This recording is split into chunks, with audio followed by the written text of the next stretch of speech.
SCBC अंतर्गत दिलेल्या आरक्षणाविरोधात आणि समर्थनार्थ याचिका करण्यात आलेली आहे। हायकोर्टामध्ये त्यावरती सुनावणी सुरू आहे। एससीबीसी अंतर्गत मराठा समाजाला देण्यात आलेल्या 10% आरक्षणावरती मुंबई उच्च न्यायालयाच्या पूर्णपीठासमोर सुनावणीला सुरुवात झाली आहे। या सुनावणीकडे संपूर्ण राज्याचं लक्ष लागलंय। एससीबीसी अंतर्गत दिलेल्या आरक्षणाविरोधात आणि समर्थनार्थ याचिका दाखल करण्यात आली होती, त्यावरती सुनावणी सुरू आहे। या सुनावणी संदर्भात माहिती घेऊयात आमचे प्रतिनिधी प्रशांत बाग यांच्याकडनं। प्रशांत, काय माहिती द्याल? श्वेता, 3 अत्यंत महत्त्वाचे मुद्दे आजच्या दिवसभरात येणार आहे। एक मात्र लक्षात घेतलं पाहिजे की सुप्रीम कोर्टाच्या आदेशानं मुंबई उच्च न्यायालयात आज सुट्टीच्या दिवशी सुद्धा पूर्ण पीठ बसलंय, अर्थात 3 न्यायाधीशांचा बेंच बसलंय। त्यामुळे ही सुनावणी सगळ्यात महत्त्वाची आहे। जी आरक्षणाची संविधानाच्या आदेशानुसार जे आरक्षण निश्चित झालंय टक्केवारी 52%, त्याला उल्लंघन करणारा हा एससीबीसीचा कायदा आहे, जो महाराष्ट्र सरकारने मनोज जरांगे पाटील यांचं जे नवी मुंबईमध्ये आंदोलन संपलं त्यावेळेस तत्कालीन मुख्यमंत्री एकनाथ शिंदे यांनी दिलेलं आश्वासन पूर्ण करण्यासाठी केलेला हा कायदा आहे। पण हा कायदा पूर्णपणे घटनाबाह्य आहे आणि हा कायदा रद्द करा या प्रमुख मागणीसाठी हायकोर्टात ही पूर्ण बेंच समोर सुनावणी सुरू आहे।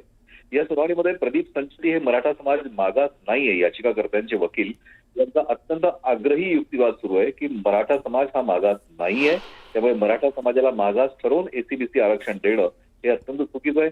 राज्याचे महाधिवक्ता बिरेंद्र सराफ यांनी सुद्धा आपला मुद्दा हा जोरात मांडलाय की राज्यात 28% मराठा आहेत आणि त्यातले 25% गरीब आहे, म्हणजे 3% हे जरी गरीब नसले तरी त्यासाठी म्हणून 25%वर अन्याय करू नये, हा अत्यंत आग्रही युक्तिवाद बिरेंद्र सराफ यांनी केलाय।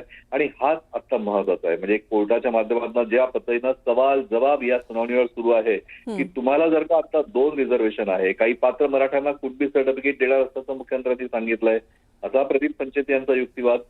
एकंदरीत आजचा दिवस जो आहे हा एससीबीसी अंतर्गत मराठा समाजाला देण्यात येणाऱ्या 10% आरक्षणावर हा अत्यंत महत्वाचा मानला जातोय। पूर्ण पीठ जरी बसलं असलं तरी आज निकाल मात्र लागणार नाही। आज दिवसभर ही सुनावणी होऊ शकते आणि यातल्या काही महत्वाच्या मुद्द्यांवर पुन्हा अजून 2 तारखा होऊ शकतात आणि यानंतरच याचा निकाल लागू शकतो। पण मराठा आरक्षण याची ही अंतिम लढाई आता मुंबई उच्च न्यायालयात सुरू झालंय असं म्हणायला नक्कीच हरकत नाही। सुनावणी सुरू राहणार आहे। यातले जे अपडेट समोर येत आहेत ते आपण न्यूज 18 लोकमतच्या माध्यमातून प्रेक्षकांना अत्यंत व्यवस्थित सांगणार आहोत। श्वेता, बरोबर आहे प्रशांत। मात्र एससीबीसी अंतर्गत मराठा समाजाला 10% देण्यात आलेल्या आरक्षणासंदर्भात कोणी काय याचिका दाखल केल्या होत्या? याच्यामध्ये सगळ्यात महत्त्वाच्या 3 गोष्टी आहेत की या आरक्षणाला जो आव्हान देणारा जे आहेत याच्यामध्ये वेगवेगळ्या प्रकारच्या 6 याचिका दाखल झालेल्या आहेत आणि 6 याचिकांच्या माध्यमातून अर्थात या याचिका ज्या आहेत त्या एससीबीसी आरक्षणाला विरोध करणाऱ्या सुद्धा आहेत आणि त्याचबरोबर त्याच्या विरोधामध्ये की मराठ्यांना आरक्षण मिळावं यासाठी सुद्धा 2 याचिका दाखल करण्यात आलेल्या आहेत। एकंदरीत दाखल झालेल्या सर्व 6 याचिकांचा क्लब करून पूर्ण बेंच समोर याची सुनावणी ही एकत्रित सुरू झाली आहे। न्यायमूर्ती रवींद्र घुगे, न्यायमूर्ती निजामुद्दीन जमादार, न्यायमूर्ती संदीप मारणे यांच्या 3 सदस्यीय पूर्णपीठाची स्थापना ही सर्वोच्च न्यायालयाच्या आदेशानं करण्यात आलेली आहे। त्यामुळे सर्वोच्च न्यायालयाच्या निर्देशानं जरी ही सुनावणी सुरू झाली असती तरी या पूर्ण बेंचच्या माध्यमातून एससीबीसी कायदा जो राज्य सरकारने तयार केला याच्या घटनात्मक वैधतेला आव्हान देण्यात आलेलं आहे। मराठा समाजाला नोकरी आणि शिक्षणात आरक्षण देणारा हा कायदा आहे। आपण पुन्हा एकदा आपल्या प्रेक्षकांना सांगू की एससीबीसी कायदा हा घटनाबाह्य आहे असा आक्षेप याचिकेत जरी असला तरी मराठा समाजाला नोकरी आणि शिक्षणात आरक्षण देणारा हा कायदा राज्य सरकारनं तयार केला होता। हा मराठा समाजाला मोठा दिलासा देण्याचा प्रयत्न केला होता। हा सगळ्यात महत्वाचा मुद्दा। राज्याचे महाधिवक्ता बिरेंद्र सराफ यांनी याचिकाकर्त्यांचा मराठा समाज मागास नाही हा मुद्दा खोडून काढताना एक महत्वाचा युक्तिवाद आता हायकोर्टात केलेला आहे की राज्यात 28% मराठा समाज आहे आणि या 28% मधला 25% मराठा समाज हा मागास आहे। हा महाधिवक्ता बिरेंद्र सराफ यांचा युक्तिवाद मागास म्हणण्यापेक्षा गरीब आहेत हा युक्तिवाद जो त्यांनी केलेला आहे आणि ते गरीब आहे, आर्थिकदृष्ट्या सक्षम नाही आणि याचमुळे त्यांना एससीबीसी अंतर्गत जो कायदा आहे त्याला नोकरी आणि शिक्षणात आरक्षण हे मिळणं हा त्यांचा वैध अधिकार आहे, हा युक्तिवाद सुरू केला आहे। युक्तिवाद दोन्ही बाजूंनी जोरात आग्रही सुरू झालेले आहेत। विषय महत्वाचा आहे की हा कायदा रद्द करण्यात येईल का हा कायदा मान्य करण्यात येईल आणि यानंतरच पुढची लढाई जी आहे आता जी नुकतीच काही दिवसावरी मनोज जरांगे पाटील यांनी मुंबईत आंदोलन केलं, त्यानंतर हैदराबाद गॅझेटला आदेश देणारा जो GR निघालेला आहे त्या GRला आव्हान देणारा सुद्धा याचिका दाखल झाल्या, त्याच्यावर मात्र सोमवारी सुनावणार आहे। आज मात्र एससीबीसी हाच विषय महत्वाचा आहे सगळ्या याचिका क्लब करून ही एकत्रित सुनावणी सुरू आहे. बरं, दोन प्रकारे आरक्षण तुम्हाला सध्या आहे असं जे निरीक्षण न्यायमूर्तींनी आता नोंदवलं त्याबद्दल काय सांगाल? आता दोन प्रकारे आरक्षण म्हणजे की एक तर एसीबीसी दिलेलं आहे, आणखी त्यानंतर तुम्हाला परत 10% हे अतिरिक्त आरक्षण दिलेलं आहे. त्याचबरोबर मराठा समाजाला वेगवेगळ्या प्रकारच्या सोयी सुविधा सवलती आर्थिक विकास महामंडळाच्या माध्यमातून वसतिगृहाच्या माध्यमातून त्याही देण्यात आलेल्या आहेत. जर का एकाच समाजाला इतक्या वेगवेगळ्या प्रकारे जर का आरक्षण देण्यात आलंय म्हणजे की जातनिहाय आरक्षण तुम्हाला हवंय का अर्थनिहाय आरक्षण हवंय हा सवाल कोर्टानं उपस्थित केलेला आहे आणि हाच कोर्टाचा सवाल हा सगळ्यात महत्वाचा मानला जातोय. कारण सगळ्यात शेवटी कसं आहे की कोर्टाचे निरीक्षण कोणत्या आधारावर राज्य सरकार हे पाऊल उचलतंय या आधारावर कोर्टाने घेतलेले निरीक्षण. कारण आपल्याला माहिती आहे की 52% या सगळ्या विषयामध्ये जर का आपण बघितलं तर संविधानाचा जर का आपण आधार घेतला तर 52% जे आहेत ते 52% जे आरक्षण आहे पूर्णपणे ते आरक्षण उल्लंघन मात्र महाराष्ट्रात झालेलं आहे. महाराष्ट्रात आरक्षणाची सध्याची टक्केवारी जर का बघितली जी कोर्टात समोर आलेली ती 72% आहे. बरं, त्याच्यामध्ये 13% एसटी आहे, नंतर 19% म्हणजे ओबीसी आणखी मराठा या दोघांच्या आरक्षणाची टक्केवारी जर का बघितली तर ती आत्ताच 72% झालेली आहे. जर का ती 72% झाली. प्रशांत, थोडंसं थांबवते, आपण बोलूयातच या संदर्भात. मात्र यात मंत्री छगन भुजबळ यांनी काय प्रतिक्रिया दिली आहे ती आधी ऐकूयात. व्ही.पी. सिंग साहेबांनी जेव्हापासून हा मंडळ आयोग ॲक्सेप्ट केला तेव्हापासून आम्ही कोर्टाच्या पायऱ्या चढतोच आहे. आमचं तर फार सुप्रीम कोर्टातील 9 सन्माननीय न्यायमूर्तींच्या बेंच समोर ही आमची केस गेली आणि तिथून त्यांनी ते आहे त्याला व्यवस्थित चाळणी लावून ते आमचं ओके करून घेतलं. आणि तेव्हा नंतर सुद्धा आपण पाहिलं मागच्या वेळेस खानविलकर साहेबांच्या समोर आम्हाला जावं लागत, तिथं जावंच लागतं. ह्या ज्या लढाया आहेत नाही त्या सुरूच राहतात. छगन भुजबळ यांची ही प्रतिक्रिया आपण ऐकली आणि पुन्हा आपण जाऊयात. आमचे प्रतिनिधी प्रशांत बाग आपल्यासोबत आहेतच. प्रशांत, बोला. श्वेता, 3 महत्वाचे मुद्दे आहे की सरकारने मराठा समाजाला आरक्षणाचा समावेश करीत एक नवीन 10% मराठा आरक्षण लागू केलंय. हा एक मुद्दा ज्यामुळे आरक्षणाची संख्या 72% पर्यंत पोहोचली आहे आणि सर्वोच्च न्यायालयाची मर्यादा जी आहे ती 50% मर्यादा आहे आणि इतर कायदेशीर अडचणी यामुळे निर्माण झाल्या. यामुळेच हे आरक्षण खरं तर वादग्रस्त ठरलंय.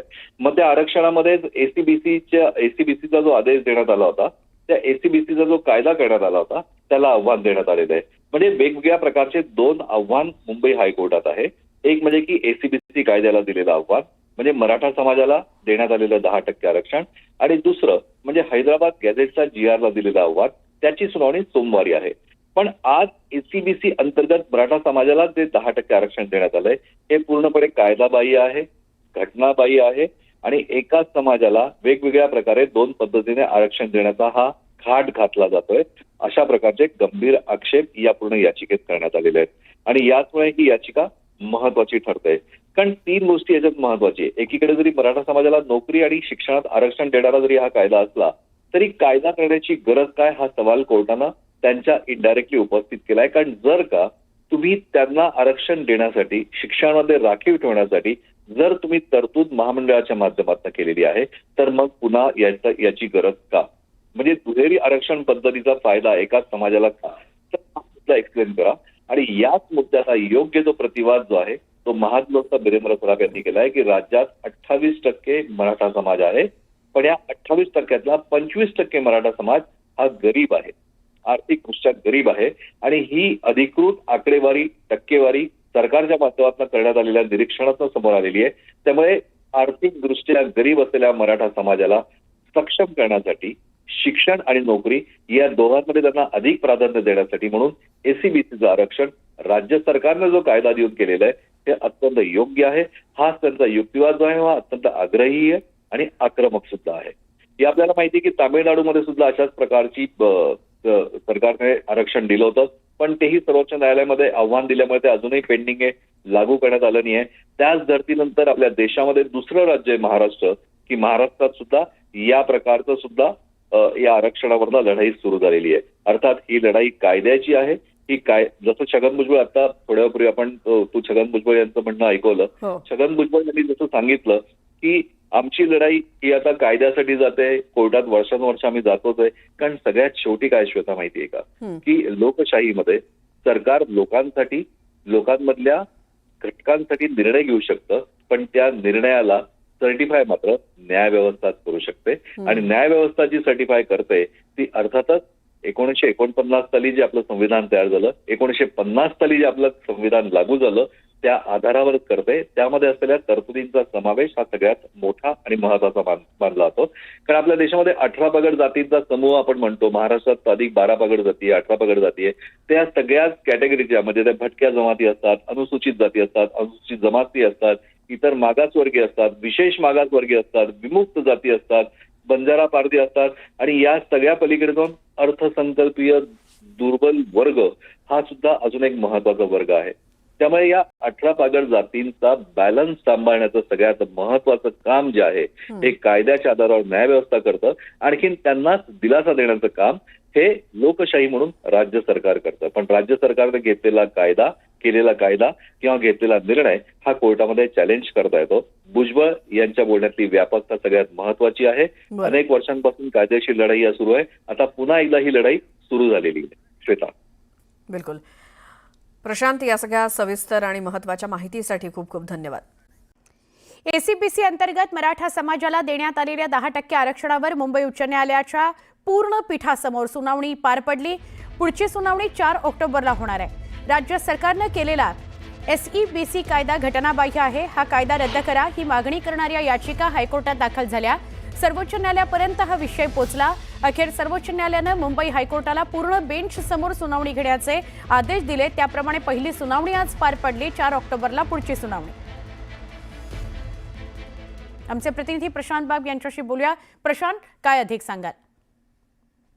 पण आपल्याला माहिती आहे खरं तर हा विषय जो आहे हा अत्यंत महत्वाचा असल्यामुळे सर्वोच्च न्यायालयाच्या निर्देशानं पूर्ण पीठाची नियुक्ती करण्यात आलेली आहे. आजचा दिवस जो अत्यंत महत्वाचा होता, कारण मुळात मराठा समाज हा मागास नाहीये, त्यामुळे त्यांना आरक्षणाची गरज नाही हा याचिकाकर्त्यांचा युक्तिवाद, त्यांच्या वतीनं प्रदीप संचेती यांनी केलेले आग्रही युक्तिवाद, याला डॉक्टर बिरेंद्र सराफ जे महाधिवक्ता यांनी दिलेलं उत्तर हे सगळ्यात महत्वाचं निरीक्षण कोर्टाने आज नोंदवलं असावं. 25% म्हणजे की या महाराष्ट्रामध्ये 28% हा मराठा समाज आहे. त्यातले 25% हे आर्थिक दृष्ट्या गरीब असल्याचं महाधिवक्ता डॉक्टर बिरेंद्र सराफ यांनी स्पष्ट केलं. आणि हाच सगळ्यात महत्वाचा आहे. खरं तर पूर्ण पीठानं थेट विचारणा सुद्धा केली होती की सध्या मराठा समाजाला 2 प्रकारची आरक्षणे उपलब्ध असल्याचं दिसतंय. मग सरकारनं यापैकी कोणतं कायम ठेवायचं याबाबत निर्णय घेतला आहे का, हा सगळ्यात महत्वाचा आजच्या सुनावणीतला प्रश्न. कारण न्यायालयाच्या या थेट प्रश्नामुळे राज्य सरकारची भूमिका ही सगळ्यात महत्वाची मानली जाते.